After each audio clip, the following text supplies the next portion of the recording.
Assalamualaikum warahmatullahi wabarakatuh. Kami dari kelompok 3 biologi akan mempresentasikan terkait darah. Terima kasih. Perkenalkan, nama saya Kayang Hapok Sinai dan sekarang saya akan menjelaskan tentang fungsi darah. Jadi fungsi darah itu meliputi transportasi oksigen, nutrisi, dan juga hormon ke seluruh tubuh, serta membawa kembali produk limbah seperti karbon dioksida untuk dibuang. Darah juga berfungsi untuk melindungi tubuh kita dari infeksi dengan sel darah putih, menyembuhkan luka dengan trombosit, dan juga mengatur suhu serta tekanan darah. Saya Gazia Putri Sayaan akan menjelaskan tentang komponen darah. Plasma darah cairan berwarna kekuningan yang berfungsi untuk mengangkat sel darah merah ke seluruh tubuh. Sel darah merah atau eritosit memiliki bentuk menyerupai cakram dengan bagian tengah cekung seperti mangkok dan berfungsi untuk mengangkat oksigen.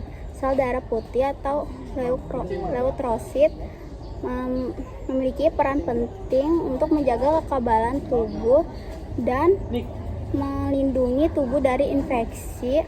Berbentuk bulat, tidak beraturan, dan ukurannya lebih besar dari sel darah merah.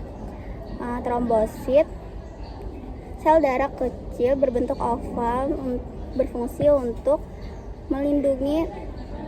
membantu pembekuan darah.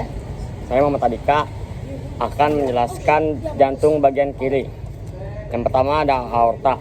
Aorta adalah pembuluh darah terbesar yang keluar dari jantung melalui ventrikel kiri.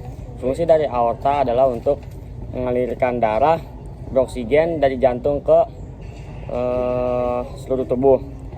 Yang kedua ada vena paru atau vena pulmonalis. Vena paru adalah pembuluh darah yang membawa darah dari paru-paru ke jantung. Fungsinya adalah untuk mengirim darah beroksigen dari paru-paru ke atrium kiri. Yang ketiga ada ventrikel kiri. Ventrikel kiri adalah ruang bawah kiri jantung, berdinding tebal,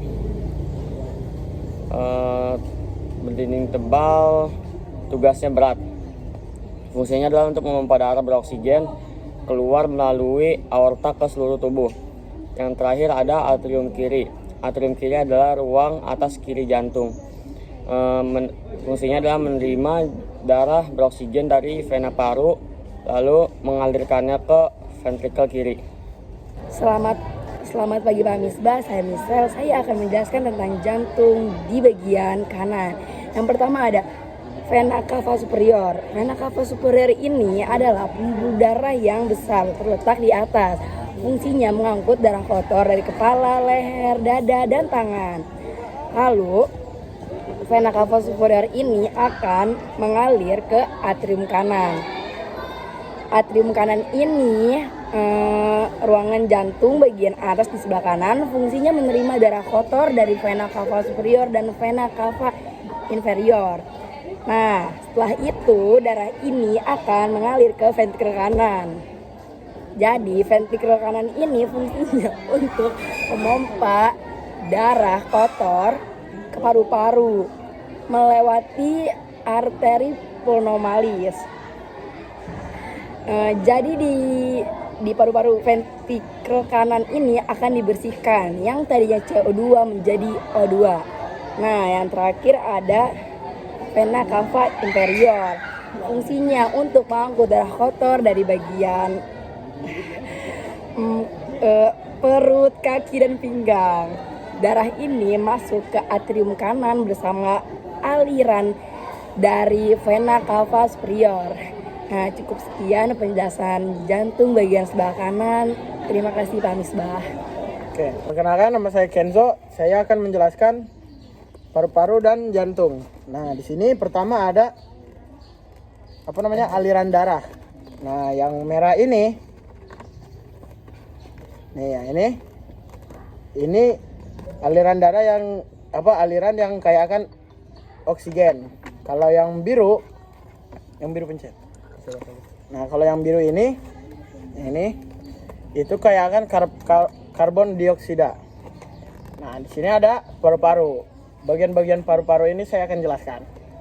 ini ada bronkus yang mengalir ke ininya nih, dua ini. Ada trakea, ada alveolus, ada broncheolus. Terus ada di jantung ada namanya aorta, vena cava superior.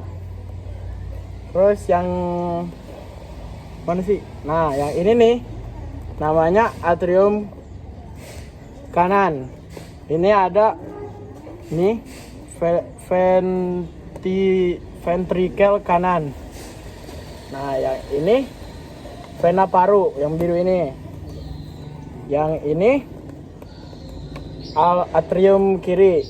Yang ini ventrikel kiri. Oke, sekian dari saya. Terima kasih.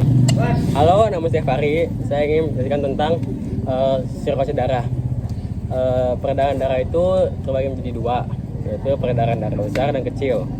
Peredaran darah besar itu disebut juga sebagai peredaran darah sistematik. Peredaran darah besar itu dimulai ketika bilik kiri jantung memompa darah yang mengandung oksigen. Sedangkan peredaran darah kecil disebut juga sebagai sistem pulmonal. Sistem peredaran darah kecil itu dimulai ketika bilik kanan jantung yang rendah oksigen dipompa oleh arteri. Terima kasih. Oke, perkenalkan saya Prinaska dan teman saya. Saya Muhammad Pratiwi. Nah, kami di sini akan menjelaskan kelainan fungsi darah. Yang pertama ada anemia. Anemia itu adalah penyakit kekurangan hemoglobin. Hemoglobin itu terdapat dalam darah, sehingga anemia juga sering disebut sebagai penyakit kurang darah. Nah, tugasnya hemoglobin itu adalah mengikat oksigen dan mengalirkannya ke seluruh tubuh, sehingga penderita penyakit anemia yang kekurangan hemoglobin otomatis akan kekurangan oksigen. Makanya penderita penyakit anemia ini akan merasa lelah, letih, dan lesu. Lalu yang kedua ada leukemia. Leukemia ini disebut juga sebagai kanker darah. Leukemia dan anemia ini mempunyai gejala yang sama, namun bedanya leukemia ini menyebabkan tubuh memproduksi sel darah putih secara berlebihan dan abnormal, sehingga sel darah putih yang mempunyai sifat memakan sesama sel tidak hanya memakan bakteri, melainkan memakan sel darah merah juga. Sedangkan di dalam sel darah merah itu terdapat hemoglobin sebagai pengikat oksigen. Maka penderita leukemia akan kekurangan oksigen. Kalau misalnya parah, maka penderita leukemia akan bisa menyebabkan kematian. Lalu yang ketiga ada sklerosis. Sklerosis itu adalah penyakit penyumbatan atau pengerasan di pembuluh darah. Nah, biasanya ini disebabkan oleh pengerasan atau penyumbatan zat kapur dan juga lemak. Nah, kalau misalnya sklerosis terjadi di arteri koroner atau di nadi ke arah jantung, maka bisa menyebabkan penyakit jantung atau tidak berfungsinya jantung, dan itu sangat fatal sekali jika terjadi. Maka jika jantung berhenti, maka penderita akan mati.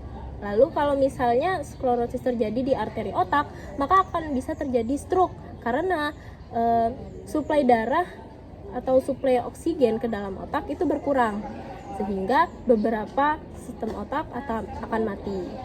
Lalu yang keempat, saya akan menjelaskan tentang hemofilia. Hemofilia merupakan penyakit keturunan. Para penderita hemofilia umumnya berjenis kelamin laki-laki. Para penderita hemofilia perempuan umumnya tidak pernah dijumpai karena biasanya meninggal saat masih dalam kandungan atau saat masih kecil. Meskipun tidak menderita hemofilia, perempuan dewasa dapat bersifat karir, yaitu membawa gen hemofilia. Jika terjadi luka, para penderita hemofilia darahnya akan sulit membeku. Luka sedikit saja akan menjadi masalah serius bagi para penderita hemofilia karena dapat mengakibatkan orang tersebut kehilangan banyak darah. Lalu yang kelima ada hipertensi atau tekanan darah tinggi. Tekanan darah normal pada orang dewasa adalah 120/80 mmHg. Jika tekanan darahnya jauh di atas tekanan darah normal, maka orang tersebut terkena hipertensi atau tekanan darah tinggi. Tanda-tanda orang tersebut hipertensi atau tekanan darah tinggi adalah orang tersebut akan sakit kepala dan susah tidur. Tekanan darah yang terlalu tinggi akan menyebabkan pecahnya kapiler. Jika pembuluh darah yang pecah adalah pembuluh darah di otak, hal itu dapat menyebabkan stroke. Yang terakhir, yang keenam itu ada varises dan wasir. Varises merupakan pelebaran pembuluh balik. Biasanya berwarna kebiruan dan sering terdapat pada betis. Lalu ada wasir. Wasir atau ambeien merupakan pembesaran pembuluh balik yang dapat ditemukan di daerah sekitar dubur atau anus.